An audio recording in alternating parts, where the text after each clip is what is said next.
बिस्मिल्लाहिर्रहमानिर्रहीम। अस्सलाम वालेकुम व्यूअर्स, मैं वेलकम करती हूँ आपका अपने यूट्यूब चैनल ड्रेसिंग मैनिया पर। आज आपके साथ कुर्ती के एक नेकलाइन की कटिंग और स्टिचिंग शेयर करने जा रही हूँ। इसके लिए जो फ्यूजिंग इस्तेमाल कर रही हूँ उसकी डिटेल्स मैं आपको पहले दिए देती हूँ ताकि आपको बाद में कोई कन्फ्यूजन ना रहे। ये फैब्रिक फ्यूजिंग है। कपड़े के ऊपर इन्होंने इस तरीके से पेस्टिंग लगाई हुई है कि इक्वली ये पूरे फैब्रिक के ऊपर पेस्ट हो जाती है।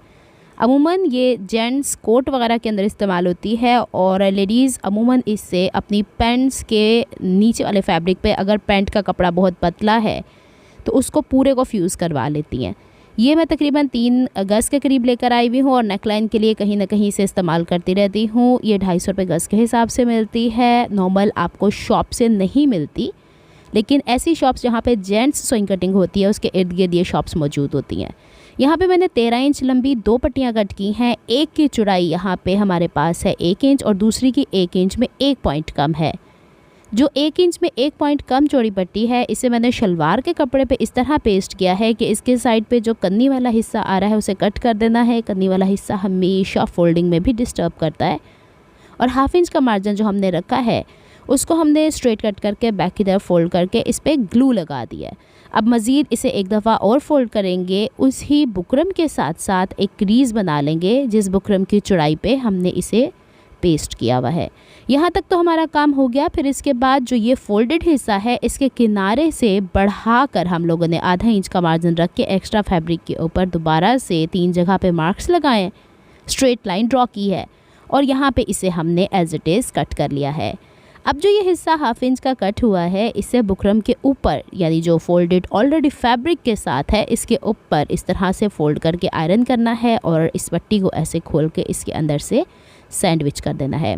ये एक आम सा तरीका है मर्दाना पट्टी बनाने का और यही नेकलाइन बहुत ज़्यादा इन है। तो बॉटम वाली पट्टी तो ऐसे तैयार होगी, लेकिन ऊपर वाली पट्टी जो दाईं साइड पे लगती है उसकी थोड़ी सी फोल्डिंग भी डिफरेंट है। स्टिचिंग तकरीबन सेम ही है जैसे मैंने आपसे पहले शेयर किया है। तो ये देखिए हमारे पास पहली पट्टी तैयार होगी। अब दूसरी पट्टी के लिए मैंने शर्ट का प्रिंटेड फैब्रिक लिया है और उसको भी मैंने फैब्रिक पे ऐसे पेस्ट किया है कि कन्नी यहाँ से काट देनी है।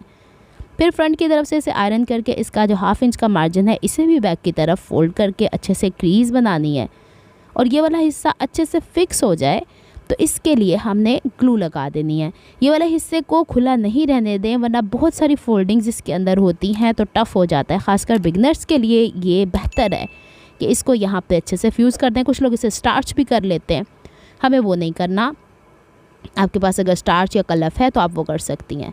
अब पहली पट्टी ही की तरह इसे हम पहला फ़ोल्ड करेंगे, लेकिन आधे इंच का एक्स्ट्रा मार्जिन लेके कट नहीं करना, इससे मज़ीद यूँ पलटना है और इसका एक और फ़ोल्ड तैयार करना है। अब जो इसका फ़ोल्ड तैयार करेंगे वो तो मैंने ऑलरेडी पट्टी तैयार की है उससे 1 इंच का 1 पॉइंट बढ़ा के रखूँगी, बिल्कुल उसके बराबर नहीं रखूँगी। इसकी वजह आपको आगे चल के नज़र आ जाएगी। ये एक फ़ोल्ड हो गया हमारा। फिर पट्टी को दोबारा से हम लोगों ने, ये देखिए इस तरीके से बनेगा। ये हमारा फ़ोल्ड ये दोनों सिलाई वाले हिस्से में आएगा और फिर इसे मज़ीद एक दफ़ा और इस तरह कर देंगे और अब जो फोल्डिंग करेंगे वो हम लोगों ने जो ऑलरेडी फोल्ड का किनारा आ रहा है उससे 1 इंच का 1 पॉइंट हम लोगों ने कम फोल्ड करना है। ये चीज़ों का आप देख लीजिएगा। इसे 2 टाइम्स फोल्डिंग चाहिए है तभी ये डबल पट्टी तैयार होगी, अदरवाइज़ ये डबल पट्टी तैयार नहीं होने वाली है। यहाँ तक हमारा काम कंप्लीट हुआ, अभी भी नहीं, एक दफ़ा मज़ीद। और ये देखिए ये हमारे पास 2 किनारे आगे हैं इस तरीके से जो सामने पट्टी की तरफ आएंगे। अब जो हमारे पास वो हिस्सा जहाँ से हमने बुकरम का किनारा पहले ही हाफ इंच अंदर की तरफ फोल्ड किया था वहाँ की तरफ हम आ गए हैं और दोनों किनारों से आधा इंच बाहर की तरफ हमने निशान लगाया। अभी कंफ्यूज ना हो, थोड़ा सा आगे चल के इस पट्टी को खोल के पूरा मैं आपको दिखाती हूँ ताकि आपको समझ में आ जाए। बस एक सिंपल सा तरीका है कि पहले वाली पट्टी जो हमने शलवार के कपड़े के साथ अटैच की है वो जस्ट एक फ़ोल्ड के बाद ये हाफ इंच का मार्जिन रखा है, इसमें हमने 2 टाइम्स फोल्ड्स किए हैं। लेकिन आपने ध्यान ये रखना है कि किस में कितना मार्जिन ज़्यादा रखा है और किस फोल्डिंग में कितना मार्जिन कम रखा है।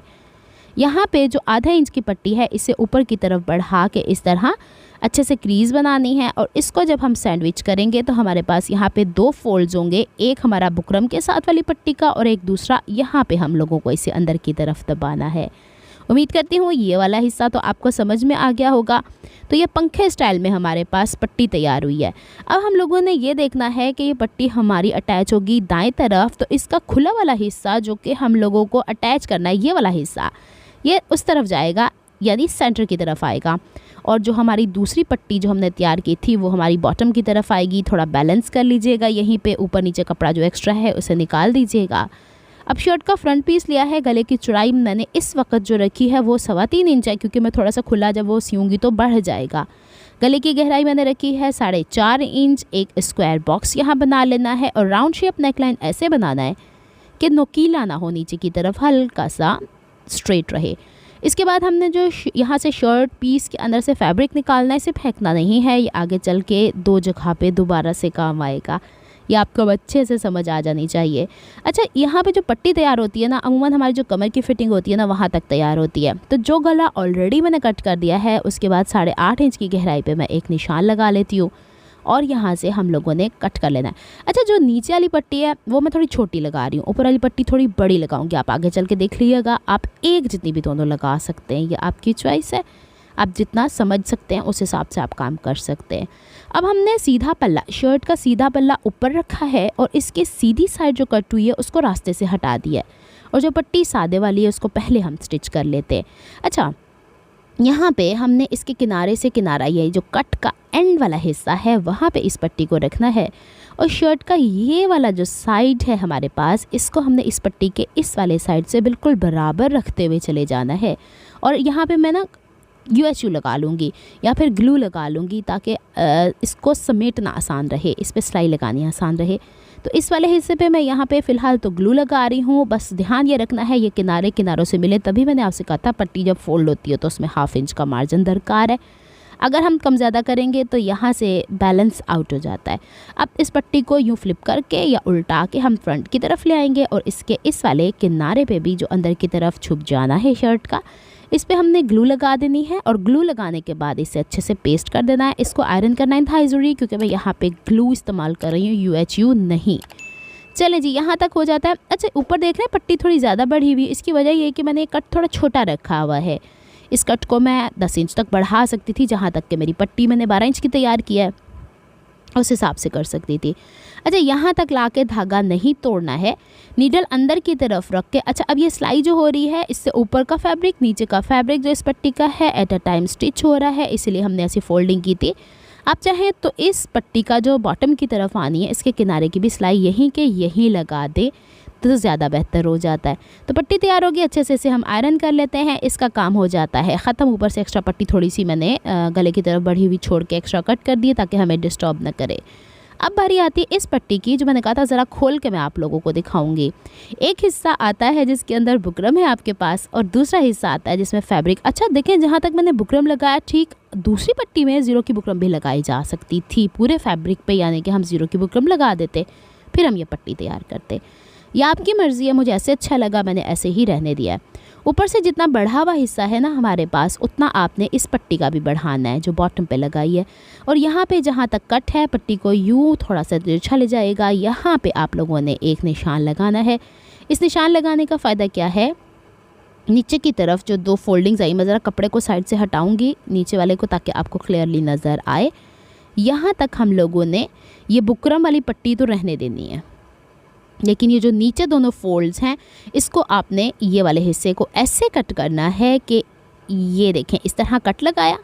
ये जो ऊपर वाला पंखे नुमा हिस्सा आ रहा है, फोल्ड आ रहा है, इसे तो पूरा ही निकाल देना है। ऐसे ये पूरी पट्टी हो गई।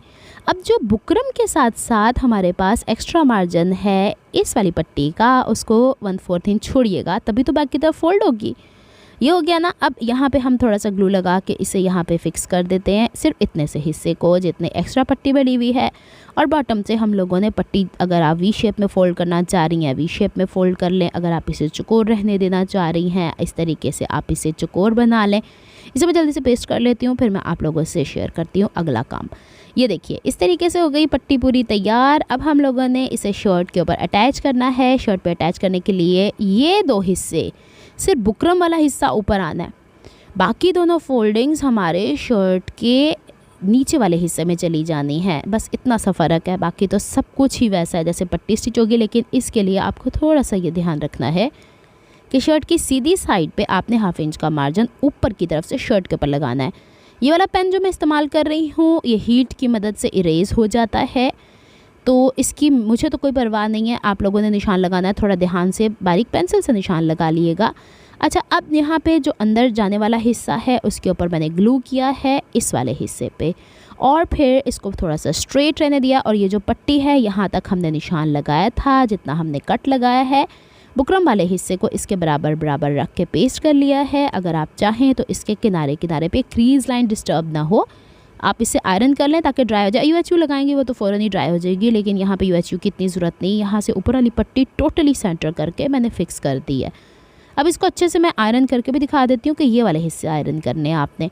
फिर शर्ट को उल्टा लें, बैक की तरफ ले जाएं। बैक की तरफ ले जाके अभी आपको समझ में आ जाएगी कि ये वाला हिस्सा ज़रा साइड पे कर देते हैं ताकि आपको सही से क्लियरली विजिबल हो। इस पट्टी को इस तरह फोल्ड करें, दूसरी पट्टी को इस तरह फोल्ड करें। आई बात समझ में? अब हमने इन दोनों हिस्सों को स्टिच कैसे करना है ये भी तो डिफ़िकल्टी होगी। तो इस वाले हिस्से पे जो कि अंदर की तरफ दब जाना है, हम लोगों ने एक पट्टी को पहले यानी एक फोल्ड को ला के पेस्ट कर दिया, फिर दूसरे हिस्से को यहाँ पे पेस्ट कर दिया, और फिर इसको अच्छे से हम लोगों ने आयरन किया है। लीजिए जनाब, पट्टी तैयार हो गई है। अभी तो अधूरी है, इस पर सिलाइयाँ बाकी हैं। सेंटर वाला हिस्सा अगर आपको थोड़ा सा बैलेंस आउट लगता है तो इसे बैलेंस कर लीजिएगा, अच्छे से फिक्स कर लीजिएगा। ड्राई करने के बाद काम करेंगे। अब जो हमने सिलाई लगानी है वो सिलाई वहाँ से लगाएंगे जहाँ तक हमने शर्ट का कट लगाया था, और कट से आधा इंच ऊपर। अब देख रहे हैं आप लोग कि मैंने ऊपर वाली पट्टी कितनी चौड़ी रखी है। अमूमन इतना बड़ा कट नहीं होता है, लेकिन मुझे ज़्यादा खुली पट्टियाँ अच्छी लगती नहीं हैं, इस वजह से मैंने इसे ऐसे रहने दिया। एक किसी बहन ने कहा था कि ये वाली नेकलाइन हम लोगों से शेयर कर दें, तो आपकी रिक्वेस्ट के अकॉर्डिंग मैंने बनाई है, वरना अमूमन मैं ये वाली पट्टियाँ इतनी ख़ास बनाती नहीं हूँ। फिर चलें जी, इसको हम स्ट्रेट यहाँ से सिलाई लगाना स्टार्ट करेंगे। देख लीजिएगा गिरहें कहाँ पे स्टार्ट हो रही हैं, कहाँ पे एंड हो रही हैं। पट्टी को बैलेंस कर लें, अगर बैलेंस नहीं दोनों हो रही पिन लगा लें, कच्ची सिलाई लगा लें। तो अब हम इसकी सिलाई लगाएंगे। यहाँ ये चौकोर पीस, इसमें आपका वो कट वाला हिस्सा नीचे चला जाता है। नोक अंदर रख के सुई की और प्रेसर फुट की डायरेक्शन चेंज करने की ही सारी ट्रिक्स हैं। ऊपर से अब सिलाई लगाते हुए हम लोग नीचे की तरफ जाएंगे और कॉर्नर तक सिलाई लगा लेंगे, और सेम एज़ इट इज़ वैसे ही काम करेंगे। यहाँ पे बाज़ुकात ऐसा भी हो सकता है कि हमारे जो आखिरी बखिए का साइज़ होता है वो थोड़ा बहुत हमें एडजस्ट करना पड़ता है। जैसे आप मुझे देख रहे हैं, मैं जब नोक बनाने की कोशिश करती हूँ तो आखिरी स्टिच कहीं ना कहीं, या फिर आप मशीन का टांका थोड़ा छोटा करके पट्टी के ऊपर सिलाई लगा लिया करें तो ज़्यादा खूबसूरती आती है। इस बुकरम के इस्तेमाल का फ़ायदा मुझे ये हुआ है कि इसके अंदर वैसे बबल्स नहीं बनते, मर्दाना बुकरम पेस्ट नहीं होती है, तो बड़ा टफ़ काम हो जाता है। अच्छा, यहाँ पे जो हमने धागा स्टार्ट किया था ये वाला, ये टेल नीचे लेके जानी है और 1-2 गिरहें लगा दें। ये वाली थोड़ा सा आपको तगो दो तो करना पड़ेगी अगर आप चाहते हैं कि आप लोगों की भी पट्टी खूबसूरत से बने और किसी को ना लगे कि यहाँ से उधड़ रही है, या यहाँ पे धागा डबल धागा नहीं किया जाता, पक्का तो किया ही नहीं जाता इसके ऊपर। अब यहाँ से इसकी टेल्स दोनों कट कर दी जाएंगी, और फिर यहीं पे आके हम लोगों ने बखिए का इख्तिताम करना है। इसको ऊपर नहीं लेके जाना, नीचे वाली पट्टी सिल जाएगी। ये देखिए बिल्कुल। और यहाँ पे भी हमने धागे की टेल थोड़ी सी लॉन्ग छोड़ के इसे भी बैक की तरफ मशीन से उतार लिया, और इसको भी हम लोग दोबारा से 2-3 नॉट्स या गिरहें लगा देंगे, और इसके भी दोनों टेल्स को कट कर दिया जाएगा। ये हो गया।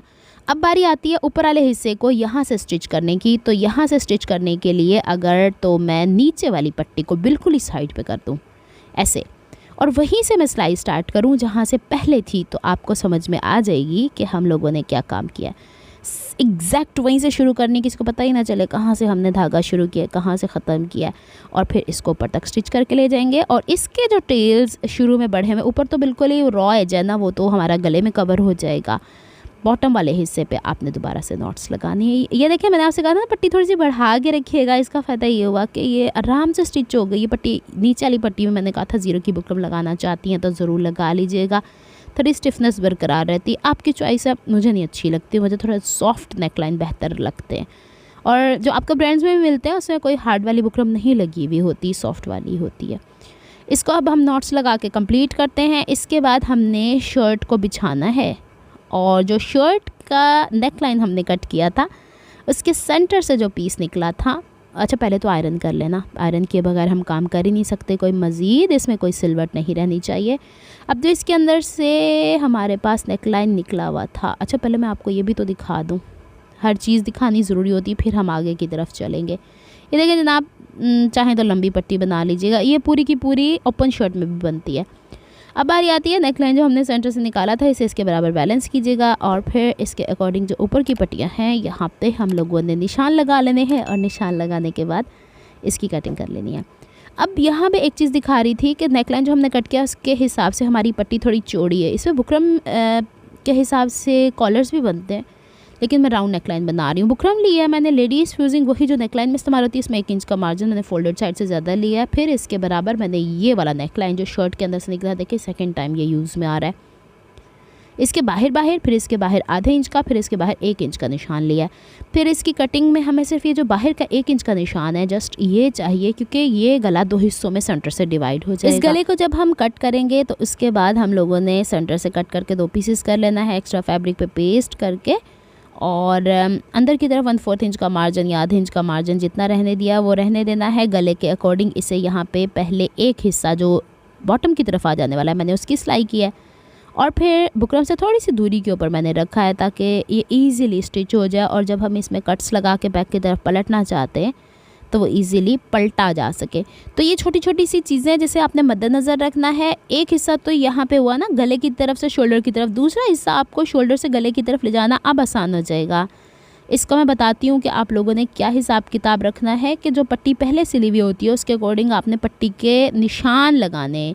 ये देखें ये निशान था ना हमारे पास इतना सा हिस्सा, इसे आप इसके बराबर ऐसे बैलेंस कीजिएगा और बैलेंस करके भले उसी वक्त ये इस तरह फ़ोल्ड करके निशान लगा लीजिएगा, और जो बुकरम वाला हिस्सा आ रहा है उसे फ़ोल्ड करके इसके बराबर रख के और सिलाई लगा लेनी है। सिलाई लगाने के बाद जो बढ़ा हुआ नेकलाइन वाला हिस्सा है वो सेंटर की तरफ जाना ज़रूरी है। इसमें इस तरह फ़ोल्ड करके वी कट्स लगा लीजिएगा, या फिर अगर स्ट्रेट लगाना चाहती हैं तो ये आपकी चॉइस है।